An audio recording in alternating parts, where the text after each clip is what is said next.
이번 시간에는 산업안전보건법 중에서 유해위험 방지 계획서를 작성해야 되는 대상들과 뭐 어떤 것들을 작성해서 제출해야 되는지 그거에 대해서 알아보도록 하겠습니다.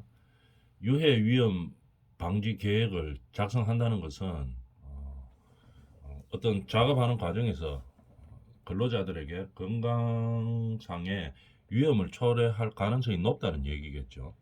그런 규모가 어떤 정도의 규모인지 또 제출해야 되는 내용들은 어떤 것들인지 알아보도록 하겠습니다.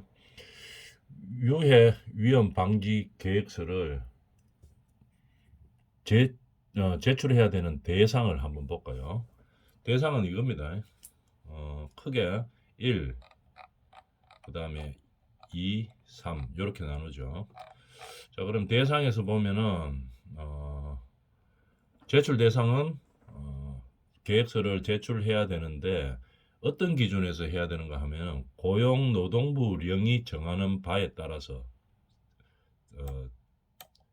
제출 대상이 구분되는 겁니다. 어디서? 고용노동부령입니다. 그럼 누구한테 제출하는가 하면은 고용노동부 장관한테 제출하고 어떻게 제출로 끝나는 게 아니고 심사도 받아야 됩니다. 이게 적합한지 안 한지. 그래서 심사에서 통과를 해야 되겠죠. 유해 위험 방지 계획서를 제출하는 대상에 대해서 한번 볼까요? 그러면 제출은 시험 칠 때는 이런 게 잘 나오죠. 객관식으로 나올 때는 고용노동부령으로 정하고 있습니다. 누구한테 제출하냐? 고용노동부 장관.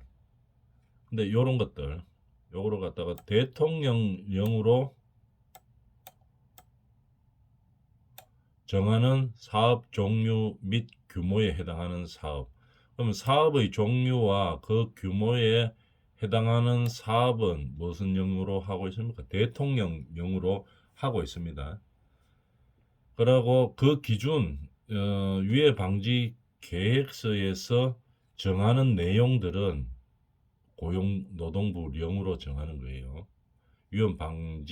유해 위험 방지 계획서 의 내용들 이런 것들은 고용노동부령으로 정하고 그 유해 위험 방지 계획서를 작성해야 되는 사업은 대통령령으로 정한다 하는 거. 그래 알아놓으면 되겠죠. 그래서 대통령령으로 정하는 사업의 종류 및 규모에 해당하는 사업이란 뭐 이런 것들을 말합니다. 이런 것들 중에서 뭐 전기 계약 용량이 300kW입니다. 그러니까 우리가 계약 용량에 따라서 뭐 전기를 쓰게 되겠죠.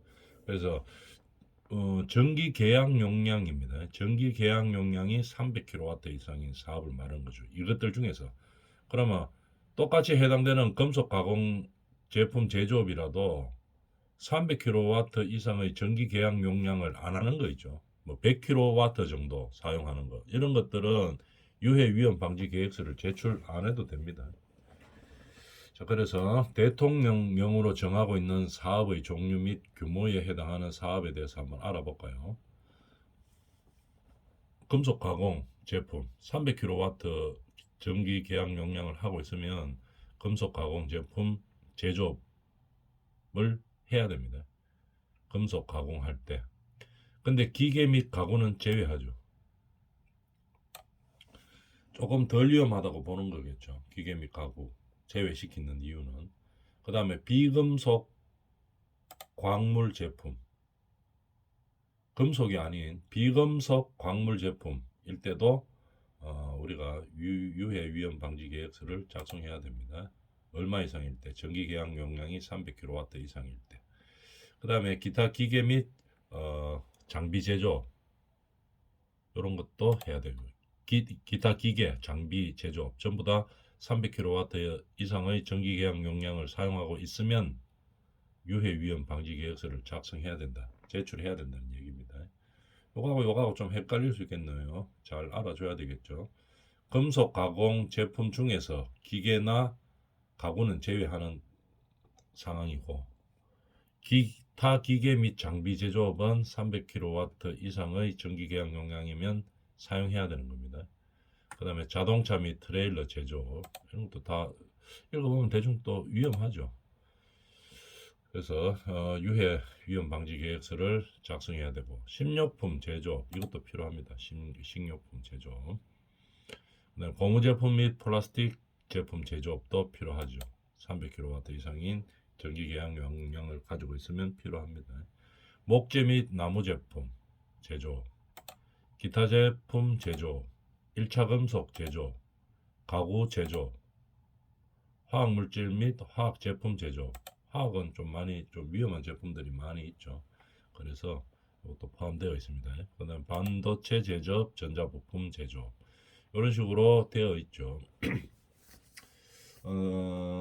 이거를 다 외울 수는 없죠. 그래서 이렇게 될 때 대통령령으로 할 때 유해 위험 방지 계획서를 이 정도 규모 되면은 해야 된다 하더라 하는 정도만 알아놓고 만약에 자격증 시험 칠 때는 이 문제를 통해서 외웁니다. 다를 못 외웁니다. 이 이론을 전부 다 외울 수는 없죠. 그러니까 출제 빈도가 높은 문제들을 풀어보면서 문제로 암기를 해야 되는 거겠죠. 문제와 풀이를 통해서 다는 외울 수 없으니까 자주 나오는 문제들을 외워서 그 다음에 이제 시험을 치는 상황으로 돼야 되겠죠. 이거 전부 다 외우려고 하면은 너무 힘들기 때문에 다 외울 필요는 없습니다. 그러나 이제 흐름은 잡고 있어야 되겠죠. 이론적으로 어떻게 된다 하는 걸 알고 그 다음에 이제 시험 칠 때는 문제를 통해서 기출 문제나 예상 문제를 통해서 이제 문제로 외우는 거죠. 그래서 지금 알아본 거는 유해 위험 방지 계획서를 제출해야 되는 대상 중에서 대통령령으로 정하는 사업의 종류 및 규모에 따라서 이렇게 구분되고 13가지로 구분됐네요. 그 중에서 이 13가지는 전기계약 용량 기준으로 하네요. 300kW 이상인 전기계약 용량을 사용하고 있으면 유해 위험 방지 계획서를 작성해야 된다는 얘기입니다. 그 다음에 대통령으로 정하는 크기와 높이에 해당되는 건설공사에서는 이제 뭐 어떤 규모에서 우리가 작성을 해야 되는가 그거에 대해서 한번 알아봅시다.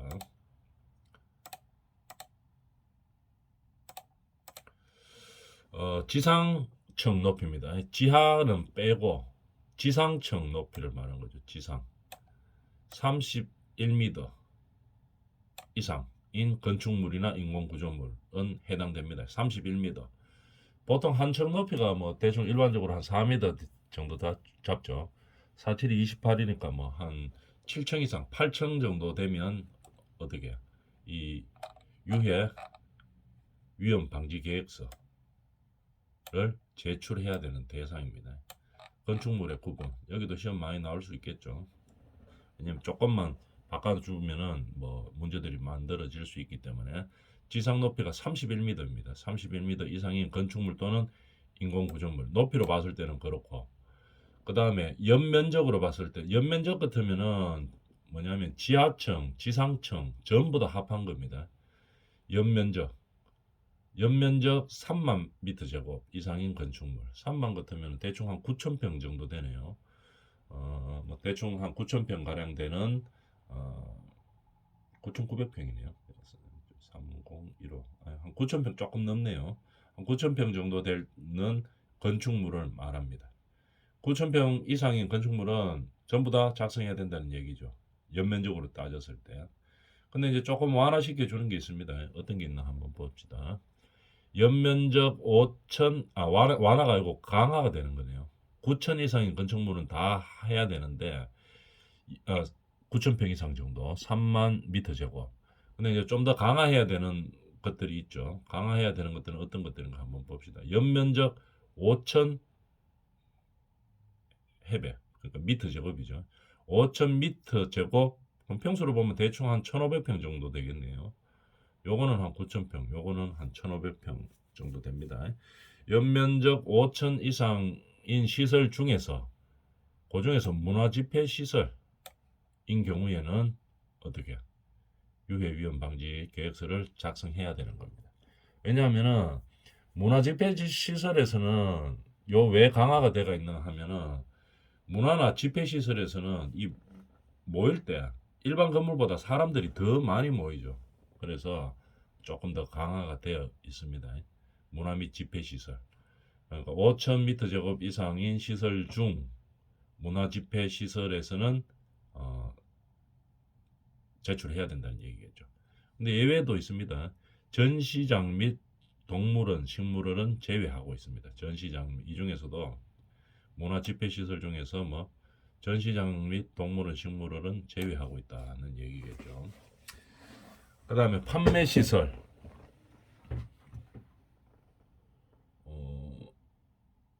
그 다음에 운수 시설, 그 다음에 종교 시설.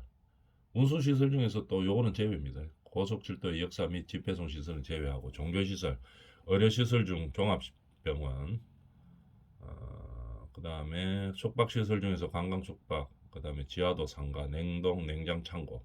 한번 보니까 조금 일반 건물보다 좀 더 위험하거나 사람이 많이 모이는 그런 건물을 말하는 거죠. 그것들은 조금 강화를 더 시켜놨습니다. 그 다음 두 번째로 보면은 연면적 5,000m 제곱 이상인 냉동, 냉장 창고의 설비공사 및 단열공사. 설비공사 및 단열공사 할 때 유해 위험 방지 계획서를 제출해야 된다는 얘기죠. 냉동, 냉장 창고 시설의 설비공사 및 단열공사 할 때는 5,000m 제곱이다. 그걸 알아놔주면 되겠죠.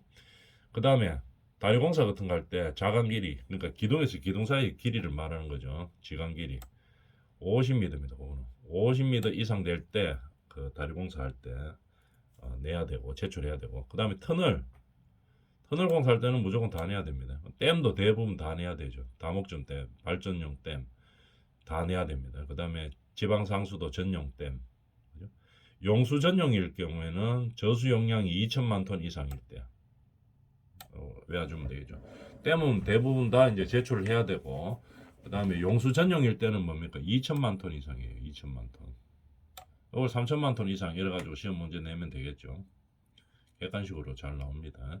저수 용량이 2천만 톤 이상. 그 다음에 요거 지방 상수도 전용댐. 요거는 무조건 제출을 해야 되겠죠. 터널도 공사할 때도 위험하니까 무조건 내야 되고, 굴착 공사 위험하죠. 그래서 깊이가 10m, 요건 10m입니다. 10m 이상인 굴착 공사, 이것도 제출을 해줘야 된다는 얘기입니다. 요게 이제 대통령으로 정하는 크기 높이에 해당되는 건설공사 할 때 이야기죠. 건설공사 할 때는 뭐 계약 용량 이런 게 없죠. 그죠? 공장처럼 아까 요 1번에서 했던 공장처럼 제조업처럼 300kW 이상 뭐 이런 게 없죠. 전기 계약 용량이. 그렇게 해서 우리가 높이와 크기로 규제를 하는 겁니다. 건설공사에서는. 그 다음에 유해하거나 위험한 장소, 작업 또는 장소에서 사용하거나 건강장애 방지를 위하여 사용하는 기계, 기구, 설비로서, 이것도 대통령령이네요. 요 건축물도 대통령령이고, 다 대통령령으로 업종을 이제 선택하고 있죠. 기계, 기구 및 설비를 설치 이전하거나 그 주요 구조물을 변경하는 것. 그러니까 설치하거나 주요 구조를 변경할 때 어떤 업종에서 제출해야 되느냐, 요겁니다. 금속이나 그 밖의 광물의 용해로를 기계, 기구, 설비를 설치 이전하거나 주요 구조를 변경할 때는 유해 위험 방지 계획서를 제출해야 된다는 얘기겠죠. 또는 화학 설비 다 위험한 거죠. 건조 설비, 가스, 집합 용접 장치, 요런 것들 알아줘야 됩니다. 그 다음에 건강에 상당한 장애가 있다고 누가 고용노동부령으로 정하는 물질의 밀폐, 환기, 배기를 위한 설비, 기계, 기구 및 설비를 설치 이전하는 경우에 해당되는 거니까 요런 업종에 해당되는 기계, 기구 및 설비를 설치하거나 변경할 때는 반드시 유해 위험 방지 계획서를 제출해야 된다는 얘기입니다. 어떤 업종에서? 요런 업종에서. 요런 업종의 뭐 기계, 기구, 설비를 설치 이전하거나 주요 구조를 변경할 때는 제출해야 된다는 얘기겠죠. 구체적인 대상 범위는 누가 정합니까? 고용노동부 장관이 정하고 있습니다. 업종은 대통령령으로 정하는 거고 구체적인 사항은 고용노동 그 밑에 고용노동부 장관이 이제 정하는 거겠죠. 업종은 요런 업종입니다. 5가지.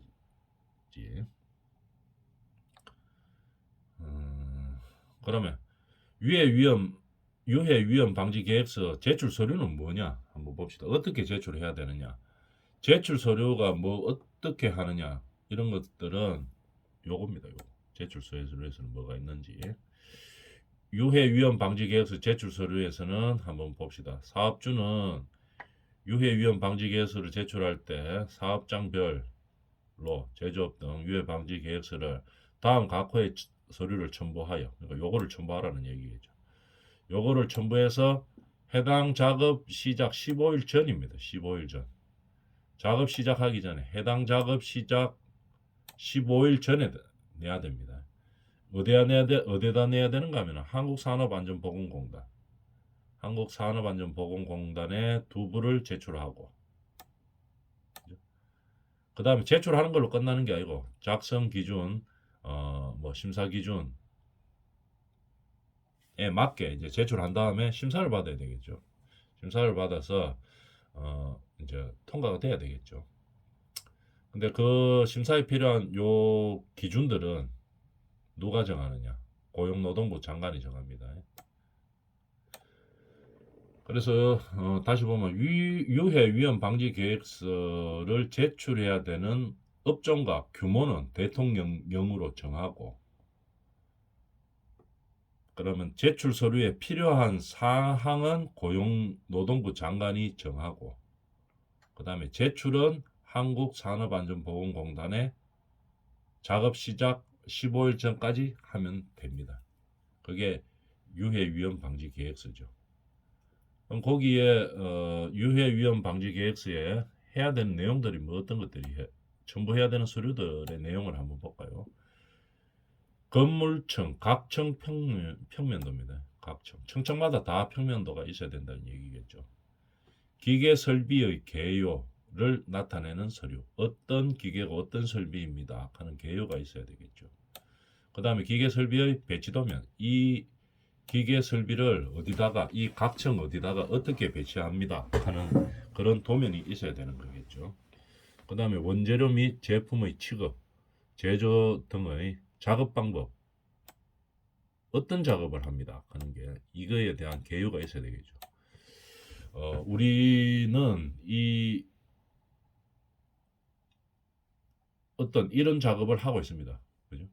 제품을 취급하고 제조하면서 이런 작업 방법으로 하고 있습니다 하는 개요가 있어야 됩니다. 작업 방법에 대한.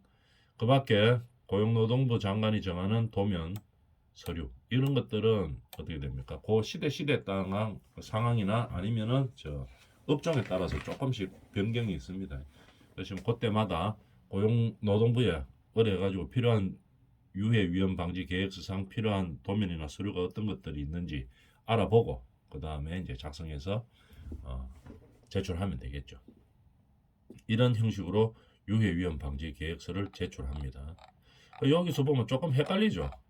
유해 위험 방지 계획서 다시 한번 정리해 보면은 어떤 업종과 어떤 규모에서 작성해야 되는지는 대통령령으로 정합니다. 그 다음에 제출할 때 그러면 어떤 서류를 내야 되느냐, 이거는 고용노동부 장관이 정합니다. 그 다음에 다 작성해가지고 제출은 어디에다가 하느냐, 한국산업안전보건공단에 작업 시작 15일 전까지 제출하면 됩니다. 이렇게 세 가지가 구분되어 있죠. 좀 많이 헷갈리기 때문에 우리가 시험 칠 때 누구의 기준에 의하느냐, 대통령이냐, 고용노동부 장관이냐, 산업안전보건공단이냐, 이거를 구분할 줄 아느냐 모르냐, 이제 그런 것들이 객관식에서 선택형 문제로 많이 나오겠죠.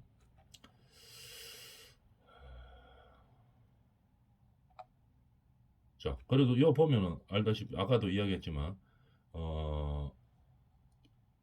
요런 업종에 기계, 기구, 설비를 설치하거나 이전, 그러니까 처음에 설치하거나 이전하거나 아니면은 주요 변경할 때 요 가만 보면은 근로자의 건강에 상당한 장애를 일으킬 우려가 있는 물질로서 고용노동부령으로 정하는 물질의 밀폐, 환기, 배기를 위한 설비를 할 때 유해 위험 방지 계획서를 작성하는 거겠죠. 이만큼 작업장에서의 공기가 어떻다는 말입니까? 중요하다는 얘기겠죠. 근로자의 건강을 파악하는 데 있어서는 이 작업장의 공기, 이게 환기가 잘 되는지 안 되는지 이게 아주 중요한 문제로 되고 있습니다. 많은 사고들과 뭐 폭발 사고도 마찬가지고, 폭발 사고나 화재 사고 또는 아니면 근로자들이 건강상의 문제, 뭐 어떤 뭐 폐질환이라든지 호흡기 질환이라든지 이런 것들이 일어나는 많은 원인들이 있지만 그 중에서도 아주 중요한 부분이 작업장에서의 환기입니다. 환기가 잘 되는 환경이면 어떻게 됩니까?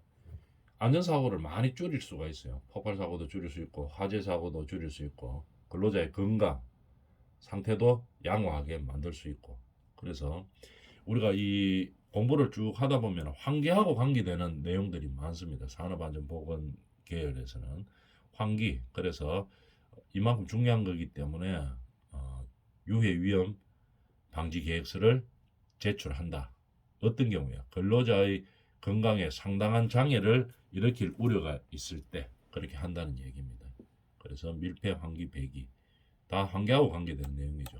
이렇게 환기가 작업장에서 아주 중요한 부분을 차지하고 있다 하는 거 알아놔주면 되겠습니다. 그러니까 우리는 이런 공부라든지 이런 걸 할 때 작업장의 환경을 좋게 하기 위해서 많은 공부들을 하죠. 환기 계획이라든지 배기 계획이라든지 뭐 여러 가지가 있을 수 있지만 그 중에서도 환기도 아주 중요한 부분이 해당되고 있다 하는 거 알아놔주면 되겠습니다. 이렇게 제출하고 그 다음에 어떻게 되나 한번 봅시다. 유해 위험 방지 계획서 확인 사항. 우리가 유해 위험 방지 계획서를 제출을 했습니다. 어디 한국 산업안전보건공단에 제출을 했죠. 규정에 의해서 내면은 그냥 내는 걸로 끝이 아니고 확인을 받아야 됩니다. 확인. 산업안전관리공단에 확인을 받아야 되겠죠. 이게 적절한지 안 한지, 그죠? 적합하게 됐는지 안 됐는지 이걸 심사를 해야 되겠죠. 어디서 한국산업안전보건공단에서 확인을 하고 심사를 합니다. 그러면은 어떤 내용을 하느냐, 이런 내용들을 한다 이 말이겠죠. 유해 위험 방지 계획서의 내용과 그 계획서상의 내용하고 실제 공사 내용이 부합하는지 여부. 그러니까 우리 근데 법에서 내라고 하니까 냈어요. 제출하라고 하니까 했어요. 사업주가 어떤 규모가 돼가 이 제출해야 되는 이런 규모들 있죠. 대통령령으로 업종을 정하고 대통령령으로 크기와 높이를 정해가지고 고용부 노동부 장관의 뭐 제출 기준, 심사 기준에 의해 가지고 작성해 가지고 한국산업안전보건공단에다가 냈는데 제출을 했는데 이 제출했는 게 그냥 뭐 양식에 의해서 막 만들어놓는 건지 아니면 실제 공사하고 내용하고 똑같은지 이거를 판단을 하는 겁니다. 한국산업안전보건공단에서 제출된 서류를 계획서를 보고 이제 판단을 합니다. 실제 공사 내용이 부합하는지 여부를 판단하고 그 다음에 적정한지 유해 위험 방지 계획서 변경 내용이 적절하게 이제 표시되어 있는지 하고 실제로 추가적인 유해와 위험 요인이 있는지 없는지까지 판단을 하는 겁니다. 만약에 계획서상에 유해 위험 방지 계획서를 제출을 했겠죠, 사업주가. 그 다음에 이제 한국산업안전보건공단에서 이제 검토를 하다 보니까 이 정도 유해 위험 요인만 해당하는 게 맞다. 이제 판단하면 그냥 거기서 이제 끝나는 거겠죠. 이제 심사해가지고 이거 뭐 됐습니다. 이렇게 유해 위험 방지하세요 하고 이제 전달해주면 끝이죠. 근데 이 서류를 보니까 추가적인 유해 위험 요인들이 존재한다고 이제 판단이 있으면 어떻게 합니까? 다시 그 사업주를 불러가지고 이런 계획서 이외에 다른 유해 위험 요인이 있으니까 이에 대한 대책도 세워오세요라고 이제 반려를 시키겠죠. 그러면은 이제 사업주는 보고 이런 위험 요소들이 있으니까 이거에 대한 방지 계획까지 다시 세워서 제출하고 산업안전 보건공단에서 봤을 때 이 사업장 현장에서는 더 이상의 유해하거나 위험한 요인이 존재하지 않겠고 이 계획서대로만 하면은 충분히 안전관리를 할 수 있겠다 이렇게 이제 판단이 있으면 이제 이렇게 심사를 통과시켜 주는 거겠죠. 이런 식으로 유해 위험 방지 계획서를 작성하고 제출하고 심사받아서 사업에 적용을 시키는 겁니다. 여기서 중요한 오늘 유해 위험 방지 계획서에 대해서 알아봤습니다. 이번 시간에는 여기까지 합니다.